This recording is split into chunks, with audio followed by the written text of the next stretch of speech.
الحمد للہ وحدہ والصلاة والسلام علی من لا نبی بعد اما بعد فاعوذ باللہ من الشیطان الرجیم بسم اللہ الرحمن الرحیم قال اللہ تبارک و تعالی فی الکلام المجید والفرقان الحمید ان اللہ وملائکتہ یصلون علی النبی یا ایھا الذین آمنوا صلوا علیہ وسلموا تسلیما اللہم صل علی سیدنا و اصحاب سیدنا و نبینا و مولانا محمد صلاۃ و سلام علیک یا سیدی یا رسول اللہ وعلی آلک و اصحابک یا خاتم النبیین۔ اللہ وحدہ لا شریک کی حمد و ثنا کے بعد نبی اکرم نور مجسم شفیع معظم شاہ بنی آدم آمینہ کلال پیارے مصطفیٰ کریم صلی اللہ علیہ وسلم کی مبارک پاک خوشبودار بارگاہ میں درود و سلام کا ہدیہ پیش کر لینے کے بعد بحمد اللہ تعالی درس تراویح کی 70ویں نشست کے ساتھ آپ کے سامنے حاضر ہونے کا موقع میسر آیا۔ اللہ کریم جل وعلا ہم تمام کو حقیقی معنوں میں قرآن مجید فرقان حمید کا فہم نصیب فرمائے۔ قرآن مجید فرقان حمید کی برکتوں میں سے اللہ رب العالمین جل وعلا ہم تمام کو ہمارے مرحومین کو حصے نصیب فرمائے۔ آج کی جو ہماری نشست ہے اور اس نشست میں ہمیں جو ہے قرآن مجید فرقان حمید کی 4 صورتوں پر آپ کے سامنے بات کرنی ہے، تعارف بھی پیش کرنا ہے اور آیات پر بھی گفتگو کرنی ہے، تو ذرا تیزی ہوگی گفتگو میں، آپ تمام احباب جو ہے توجہ کے ساتھ سنیں تو انشاءاللہ تبارک و تعالی آپ کو ہماری ایک ایک بات جو ہے آسانی کے ساتھ سمجھ میں آ جائے گی۔ سورہ عنکبوت کہ جس کا تعارف آپ کے سامنے گزشتہ نشست میں کیا کہ اللہ رب العالمین جل وعلا نے سورہ عنکبوت میں جو کہ ٹوٹل اس سورہ عنکبوت میں 7 رکوع اور ٹوٹل آیات کریمہ جو ہے وہ 69 اور ایک آیت کریمہ پر جو کہ آیت نمبر 41 ہے اس پر آپ کے سامنے گفتگو ہم گزشتہ نشست میں کر چکے تھے، اور آج ہمیں جو ہے سورہ عنکبوت کی آیت نمبر 45 میں گفتگو کرنی ہے، اور اس میں گفتگو بھی پھر جو ہے تھوڑی تفصیلی ہے، آپ جو ہے توجہ رکھیں تاکہ ہمیں ساری باتیں آسانی کے ساتھ سمجھ میں آئیں۔ رب العالمین جل وعلا نے سورہ عنکبوت کی آیت نمبر 45 میں ارشاد فرمایا کہ وَأَقِیمِ الصَّلَاةَ إِنَّ الصَّلَاةَ تَنْہَا عَنِ الْفَحْشَاءِ وَالْمُنکَرِ۔ رب العالمین جل وعلا نے فرمایا کہ اور نماز قائم کرو، بے شک نماز بے حیائی اور بری بات سے روکتی ہے۔ یاد رکھیں، نماز بے حیائی سے روکتی ہے، نماز بری باتوں سے روکتی ہے۔ رب کے قرآن نے فرما دیا، رب کے کلام میں یہ بات موجود ہے، رب تعالیٰ نے خود ہی ارشاد فرمائی، تو پھر یاد رکھیں کہ اللہ تبارک و تعالیٰ نے فرما دیا روکتی ہے تو پھر نماز روکا کرتی ہے۔ اللہ تعالیٰ نے فرما دیا کہ نماز بے حیائی سے روکتی ہے تو پھر نماز بے حیائی سے روکا بھی کرتی ہے۔ اللہ اکبر۔ اب یاد رکھیں، نماز بے حیائی سے روکتی ہے، نماز بری باتوں سے روکتی ہے۔ اس کے ضمن میں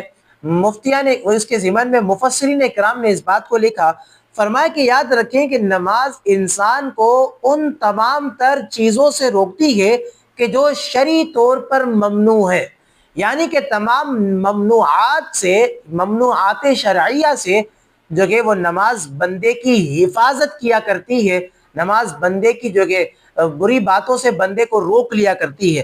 اور یاد رکھیں، مفسرین اکرام نے اس بات کو لکھا کہ اللہ رب العالمین جل وعلا نے جو فرمایا کہ وَأَقِیمِ الصَّلَاةَ إِنَّ الصَّلَاةَ تَنْہَا عَنِ الْفَحْشَاءِ وَالْمُنکَرِ کہ نماز قائم کریں، اور کیونکہ بے شک نماز جو ہے بری باتیں اور فحش گفتگو سے جو ہے وہ روکا کرتی ہے، لغویات سے روکا کرتی ہے۔ یہ حکم اللہ پاک نے نبی کریم علیہ الصلوۃ والسلام کو دیا، لیکن مفسرین اکرام فرماتے ہیں کہ اس حکم میں آقا کریم علیہ الصلوۃ والسلام کی تمام امت جو ہے داخل، یعنی کہ اس حکم میں امت مصطفیٰ جو ہے وہ شامل، آپ بھی شامل ہیں اور اس حکم میں ہم بھی شامل۔ یہاں پر پھر سب سے پہلے اس بات کو ذہن میں رکھیں کہ جو نماز کا پابند ہوگا اور جو اچھی طرح نماز کی ادائیگی کرنے والا ہوگا، ایک نہ ایک دن نماز اسے برائی سے روکے گی، ایک نہ ایک دن نماز اسے جو کہ بے حیائی کے کاموں سے روکے گی ہی۔ مسند امام احمد میں یہ روایت موجود ہے، حضرت ابو ہریرہ رضی اللہ تعالیٰ عنہ سے روایت، سرکار کریم علیہ الصلوۃ والسلام نے ارشاد فرمایا، یہاں پر روایت ہے کہ عرض کیا حضور کی بارگاہ میں کہ ایک شخص نے حاضر ہو کر عرض کی کہ یا رسول اللہ صلی اللہ علیہ وسلم، فلاں آدمی رات میں نماز پڑھتا ہے اور جب صبح ہوتی ہے تو چوری کرتا ہے، رات میں نماز پڑھتا ہے، صبح ہوتی ہے تو چوری کرتا ہے۔ تو حضور کریم علیہ الصلوۃ والسلام نے ارشاد فرمایا کہ یاد رکھو، ان قریب نماز اسے اس چیز سے روک دے گی جو تم کہہ رہے ہو، یعنی کہ جو وہ چوری کرتا ہے، برائی کا کام کرتا ہے، تو نماز ایک نہ ایک دن اسے اس کام سے روک دے گی، ایک نہ ایک دن نماز اسے اس کام سے اس کی حفاظت فرما دے گی۔ تو سرکار کریم علیہ الصلوۃ والسلام نے بھی ارشاد فرمایا۔ مزید یہاں پر اب ایک سوال ذہن میں گردش کرتا ہے، ایک سوال ذہن میں موجود رہتا ہے کہ جناب عالی، ہمارے معاشرے میں چند ایسے بھی لوگ پائے جاتے ہیں کہ جو عرصہ دراز سے نماز پڑھ رہے ہیں اور نماز کی ادائیگی کے باوجود بھی گناہوں میں مبتلا ہے۔ کوئی جو کہ 10 سال سے نماز پڑھ رہا ہے، کوئی 20 سال سے نماز پڑھ رہا ہے، لیکن اس کے ساتھ ساتھ جو ہے وہ بری باتوں کا ارتکاب بھی کر رہا ہے، گناہوں کا ارتکاب بھی کر رہا ہے۔ آخر کیا وجہ ہے؟ قرآن تو کہتا ہے کہ نماز برائی سے روکتی ہے، قرآن تو کہتا ہے کہ نماز بے حیائی سے روکتی ہے، لیکن نمازی شخص سے عرصہ دراز سے پڑھتا ہے، کیوں نماز نہیں روکتی؟ وجہ کیا ہے؟ پھر اس کی وجہ کو تحریر کرتے ہوئے علماء کرام نے اس بات کو لکھا، فرماتے ہیں کہ وہ نماز تو پڑھ رہا ہے لیکن اس طرح نماز نہیں پڑھتا کہ جس طرح نماز پڑھنے کا حق ہے۔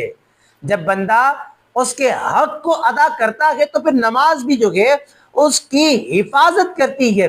اب یہاں پر مفسرین اکرام نے اس بات کو لکھا، فرماتے کہ نماز کے ارکان، نماز کے شرائط کو ان کے حقوق کے ساتھ صحیح طور پر ادا نہیں کرتا۔ یاد رکھیں، ہم جب نماز پڑھتے ہیں تو ہماری نماز میں ہمیں خشوع نہیں آتا۔ ہم جب نماز پڑھتے ہیں تو ہماری نماز میں خضوع کی ایک کیفیت جو ہے کہ جو طاری نہیں ہوتی، ہم صرف اور صرف ظاہری طور پر نماز کے ارکان کو ادا کرتے ہیں، ظاہری طور پر ہم رکوع کرتے ہیں، سجدہ کرتے ہیں، قیام کرتے ہیں، قوما کرتے ہیں، جلسے میں بیٹھتے ہیں، تشہد میں بیٹھتے ہیں۔ میرے دوست بزرگوں یاد رکھیں، ہم نماز کی ادائیگی اس طرح کرتے ہیں کہ جیسے ہم پر جو فرض کر دیا گیا ہے، ہمارے ذمے میں جو قرض ہے اسے ساقط کر دیں۔ اللہ اکبر۔ تو ہماری نماز کی ادائیگی کا طریقہ کار یہ ہے۔ جب ہماری نماز کی ادائیگی کا طریقہ کار ہی یہی ہے تو ہم پھر کس طرح جو ہے اس کے حق کو ادا کر رہے ہیں؟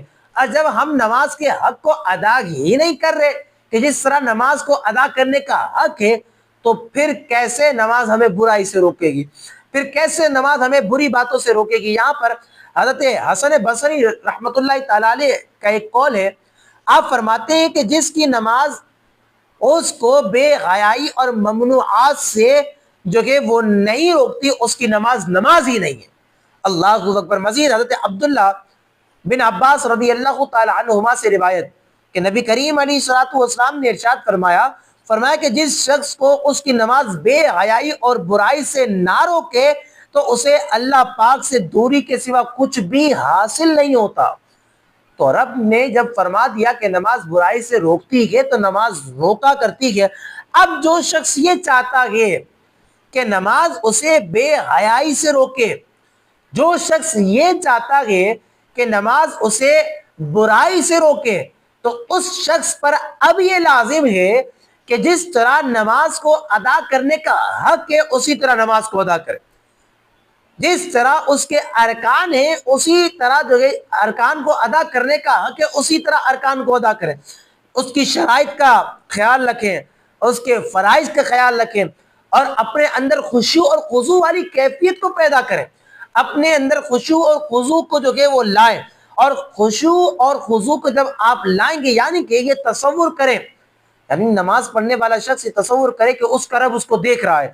یہاں پہ بخاری شریف کی ایک روایت ہے، تفصیلی روایت ہے، کہ پوچھا یہ گیا کہ یا رسول اللہ احسان کیا ہے؟ تو حضور کریم علیہ الصلوۃ والسلام نے ارشاد فرمایا کہ اللہ کی عبادت اس طرح کرو کہ جو ہے تو اسے دیکھ رہا ہے، تم اسے دیکھ رہے ہو رب کو، اس طرح رب کی عبادت کرو۔ یاد رکھو، جب بندہ اس تصور کے ساتھ رب کی عبادت کرتا ہے، یعنی کہ ہر روز 5 مرتبہ اس تصور کے ساتھ بندہ نماز پڑھتا ہے کہ رب اسے دیکھ رہا ہے، تو پھر اس کو اس بات کا خیال ہر وقت رہتا ہے کہ وہ اپنے رب کے حضور حاضر ہے، وہ رب اسے دیکھ رہا ہے۔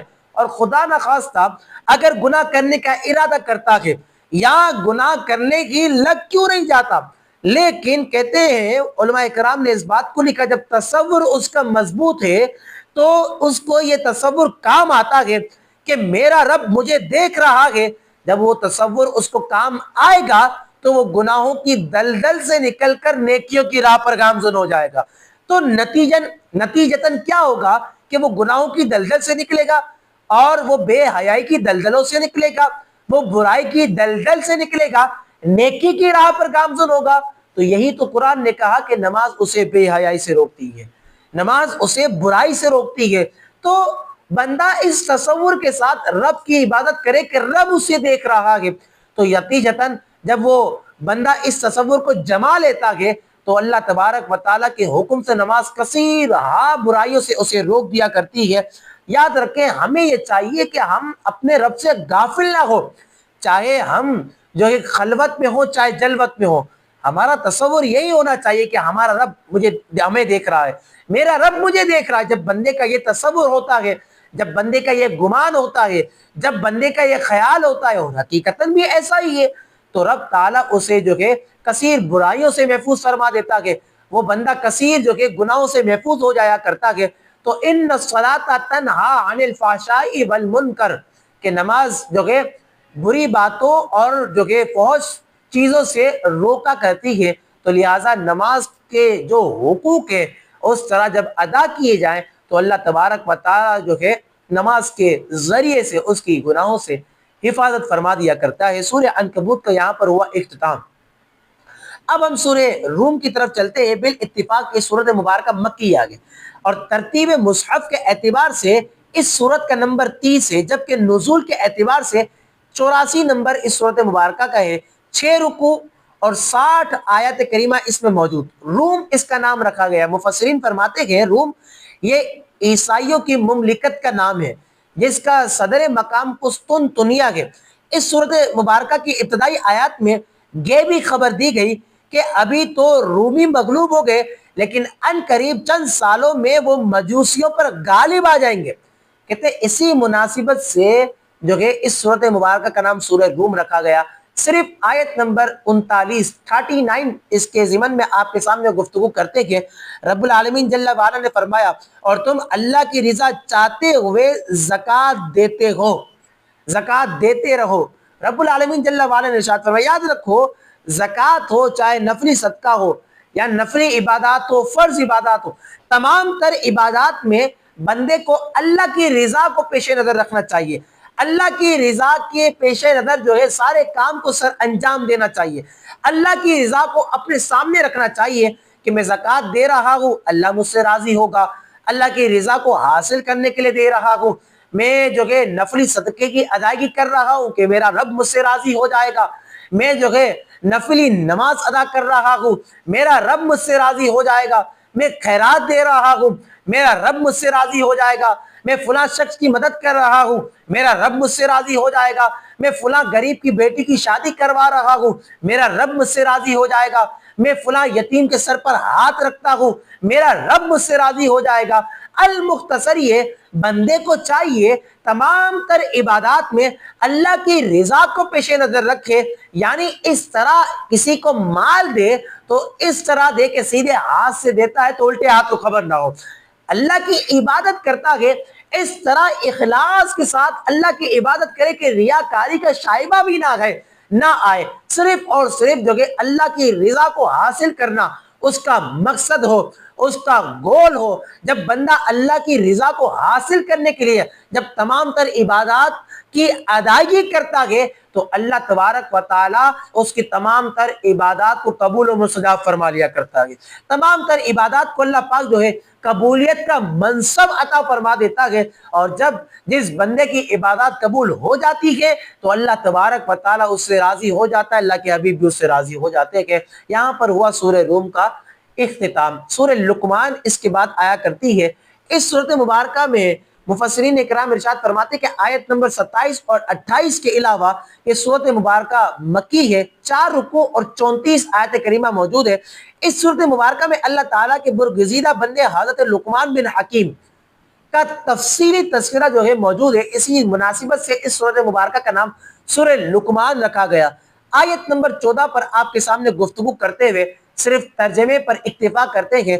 رب العالمین جل وعلا نے ارشاد فرمایا کہ اور ہم نے آدمی کو اس کے ماں باپ کے بارے میں تاکید فرمائی کہ اس کی ماں نے کمزوری پر کمزوری برداشت کرتے ہوئے پیٹ میں اٹھائے رکھا اور اس کی دودھ چھڑانے کی مدت 2 سال ہے۔ اب پھر رب تعالیٰ نے فرمایا کہ میرا اور اپنے والدین کا شکر ادا کرو کہ میری ہی طرف لوٹنا ہے۔ میرے دوست بزرگوں یاد رکھیے گا، عورت جب حاملہ ہوتی ہے تو مشقتیں برداشت کرتی ہے۔ مفسرین فرماتے ہیں اور یہ دنیا میں دیکھا بھی جاتا ہے، جتنا حمل اس کا بڑھتا چلا جاتا ہے، جتنا ٹائم پیریڈ بڑھتا چلا جاتا ہے تو اس کا بوجھ بھی بڑھتا چلا جاتا ہے، اور جب بوجھ بڑھتا ہے تو کمزوری میں اضافہ ہوتا چلا جاتا ہے۔ مفسرین کرام ارشاد فرماتے ہیں کہ اس آیت مبارکہ میں اگر ہم بنظر عمیق دیکھیں تو ماں کے 3 درجوں کو اللہ پاک نے بیان کیا، 3 درجوں کو، 3 اسٹیپس کو اللہ رب العالمین جل وعلا نے بیان کیا۔ وہ کون سے ہیں؟ پہلا تو یہ ہے کہ اس نے کمزوری پر کمزوری برداشت کی، دوسرا بچے کو پیٹ پہ رکھا، تیسرا اسے دودھ پلایا۔ مفسرین اکرام ارشاد فرماتے ان تینوں درجوں، یعنی اس آیت نے 3 درجے بیان کیے، ان تینوں درجوں کے ذریعے سے ہی یہ بات معلوم ہوتی ہے کہ ماں کو باپ پر 3 درجے فضیلت حاصل ہے۔ رسول کریم علیہ الصلوۃ والسلام نے بھی ماں کو باپ سے 3 درجے فضیلت زیادہ عطا فرمائی۔ بخاری شریف کی روایت سرکار کریم علیہ الصلوۃ والسلام کی وہ یہ ہے، حضرت ابو ہریرہ رضی اللہ تعالیٰ فرماتے ہیں کہ ایک شخص نے سرکار کریم علیہ الصلوۃ والسلام کی خدمت میں حاضر ہو کر عرض کی کہ یا رسول اللہ صلی اللہ علیہ وسلم، میری اچھی خدمت کا سب سے زیادہ مستحق کون ہے؟ تو حضور کریم علیہ الصلوۃ والسلام نے ارشاد فرمایا تمہاری والدہ۔ پھر اس نے دوبارہ عرض کی کہ یا رسول اللہ صلی اللہ علیہ وسلم، میری سب سے زیادہ اچھی خدمت کا مستحق شخص کون ہے؟ حضور نے دوبارہ فرمایا کہ تمہاری والدہ۔ تیسری مرتبہ عرض کی تو حضور نے پھر فرمایا کہ تمہاری والدہ۔ چوتھی مرتبہ عرض کی تو حضور کریم علیہ الصلوۃ والسلام نے ارشاد فرمایا کہ تمہارا باپ۔ اللہ اکبر۔ تو سرکار کریم علیہ الصلوۃ والسلام نے بھی ماں کو باپ پر 3 درجے زیادہ فضیلت عطا فرمائی۔ حضرت ابن عباس رضی اللہ تعالیٰ بیان فرماتے ایک شخص نے نبی کریم علیہ الصلوۃ والسلام کی بارگاہ میں حاضر ہو کر عرض کی کہ یا رسول اللہ صلی اللہ علیہ وسلم، میں نے منت مانی تھی کہ اگر اللہ تعالیٰ نے آپ کے لیے مکے کو فتح کر دیا تو میں بیت اللہ میں جا کر اس کی نچلی چوکھٹ کو بوسہ دوں گا، اس کو چوموں گا۔ تو سرکار کریم علیہ الصلوۃ والسلام نے جانتے ہو کیا فرمایا؟ سرکار کریم علیہ الصلوۃ والسلام نے ارشاد فرمایا کہ تم اپنی والدہ کے قدم کو بوسہ دے دو، اللہ تبارک و تعالیٰ تمہاری منت کو پورا فرما دے گا۔ اللہ اکبر۔ تو یہ والدہ کا مقام ہے، یہ ماں کا درجہ ہے، لہٰذا ہمیں چاہیے کہ ہم ماں کی عظمت کو سمجھیں، ہم ماں کے مقام کو سمجھیں، ہم ماں کے مرتبے کو سمجھیں۔ آج اولاد ماں سے بدتمیزی کرتی ہے، آج اولاد جو کہ ماں کا دل دکھاتی ہے، آج اولاد جو کہ ماں کا کہنا نہیں مانتی۔ یاد رکھے بڑی بدبخت ہے وہ اولاد کہ جو اپنے والدین کا کہنا نہیں مانتی، جو اپنے والدین کی بات کو جو کہ اپنے سامنے نہیں رکھتی، اپنے فیصلوں میں اپنے ماں باپ کی بات کو جو اولاد شامل نہیں کرتی، وہ بڑے بدبخت ہیں۔ یاد رکھیے گا، اور یہاں پر معاشرہ تو ایسا ہے کہ والدین کا دل دکھایا جاتا ہے، والدین کا کہنا نہیں مانا جاتا۔ یاد رکھیں اس میں عافیت نہیں ہے، اس میں بھلائی نہیں ہے، اس میں خیر نہیں۔ ارے ماں کا مقام یہ تو وہ مقام ہے جب وہ اپنے ہاتھوں کو دعاؤں کے لیے اپنے بچوں کے حق میں اٹھاتی ہے تو عرش کا مالک اس والدہ کی دعاؤں کو قبول فرما لیا کرتا ہے۔ عرش کا مالک جو ہے اس کی دعاؤں کو قبول فرماتا ہے۔ ارے جب ماں مصلی بچھاتی ہے، مصلی پہ بیٹھ کر اپنی اولاد کے حق میں دعا نہیں کرتی، صرف ارادہ کرتی ہے، اللہ پاک اس ارادے کے صدقے سے جو ہے اس ماں کی دعا کو قبول فرما لیتا ہے۔ میرے دوستو ان باتوں کو سمجھو۔ عمدۃ القاری شرح صحیح بخاری کی جلد نمبر 22 کے اندر علامہ عینی علیہ رحمہ نے اس بات کو لکھا کہ ماں کا حق باپ پر مقدم ہے۔ اعلیٰ حضرت امام اہل سنت نے بھی اس بات کو لکھا، فرماتے ہیں کہ والدین یعنی کہ اگر دونوں ساتھ پانی مانگے، یعنی ماں بھی ہے باپ بھی ہے، اولاد سے دونوں نے ایک ساتھ ہی پانی مانگا تو اب اولاد سب سے پہلے کس کو پانی دے؟ تو یاد رکھے سب سے پہلے ماں کو پانی دے، کیونکہ ماں کی عظمت یہ باپ سے زیادہ ہے۔ ماں کے قدموں میں اللہ پاک نے جنت کو رکھا ہے۔ مزید اعلیٰ حضرت فرماتے جنت کو رکھا ہے، مزید اعلیٰ حضرت فرماتے ہیں کہ اگر ماں باپ سفر سے دونوں واپسی آئیں تو پھر اعلیٰ حضرت فرماتے ہیں تو پہلے ماں کے پاؤں دبائے پھر باپ کے پاؤں دبائے۔ تو ماں کی عظمت کو پہچاننے والے بنو، ماں کے مقام کو اور مرتبے کو پہچاننے والے بنو۔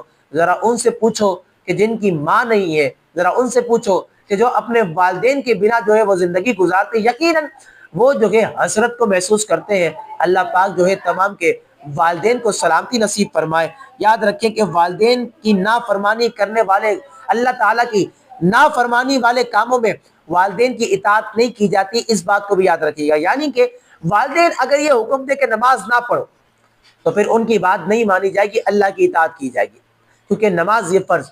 والدین حکم دے کہ روزہ نہ رکھو تو یاد رکھیں کہ اللہ کی نافرمانی والے کاموں میں والدین کی بات نہیں مانی جاتی، اس بات کو بھی پیش نظر رکھنا چاہیے۔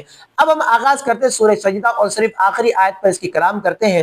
مفسرین فرماتے ہیں کہ ان 3 آیتوں کے علاوہ جو ہے یہ پوری سورت مبارکہ جو ہے مکی ہے، اس میں 3 رکوع ہے اور 30 آیت کریمہ ہے۔ آیت نمبر 15 کے اندر رب العالمین جل وعلا نے مسلمانوں کی تعریف اور تحسین بیان کی ہے، اور رب العالمین جل وعلا نے جو ہے بڑے خوبصورت انداز میں جو ہے مسلمانوں کی، ایمان والوں کی جو کہ تعریف کو بیان کیا۔ کہتے ہیں کہ یہی مناسبت ہے کہ اس سورت مبارکہ کا نام سورہ سجدہ رکھا گیا۔ آیت نمبر 22 کے رب العالمین جل وعلا نے فرمایا، ترجمے پر اکتفا، رب فرماتا ہے کہ اور اس سے بڑھ کر ظالم کون کہ جسے اس کے رب کی آیتوں کے ذریعے سے نصیحت کی جائے پھر بھی وہ ان سے منہ پھیر لے، بے شک ہم مجرموں سے انتقام لینے والے ہیں۔ اللہ اکبر، مجرموں سے رب العالمین جل وعلا فرماتا ہے انتقام لینے والے، تو آخر مجرم کون ہے؟ یہاں پر سرکار کریم علیہ الصلوۃ والسلام کی ایک پیاری حدیث مبارکہ حضرت معاذ بن جبل رضی اللہ تعالیٰ روایت کرتے ہیں کہ سرکار کریم علیہ الصلوۃ والسلام نے ارشاد فرمایا کہ جس نے یہ 3 کام کیے وہ مجرم ہے۔ پہلا کام، جس نے ناحق جھنڈا باندھا، یعنی جس شخص سے لڑنا جائز نہ تھا اس شخص سے لڑائی کی، وہ شخص مجرم ہے۔ پھر فرمایا جس شخص نے والدین کی نافرمانی کی وہ بھی مجرم ہے۔ پھر فرمایا جو ظالم کے ساتھ اس لیے چلا کہ اس کی مدد کرے تو وہ بھی مجرم ہے۔ اور رب کا قرآن کہتا ہے کہ بے شک ہم مجرموں سے انتقام لینے والے ہیں۔ لہذا یاد رکھے جو شخص ان 3 جرموں میں سے کسی ایک کا بھی مرتکب ہے تو اسے یہ چاہیے کہ اپنے جرم سے باز آ جائے۔ یاد رکھے رب کی پکڑ بڑی سخت ہے، وہ غفار بھی ہے، وہ قہار بھی ہے۔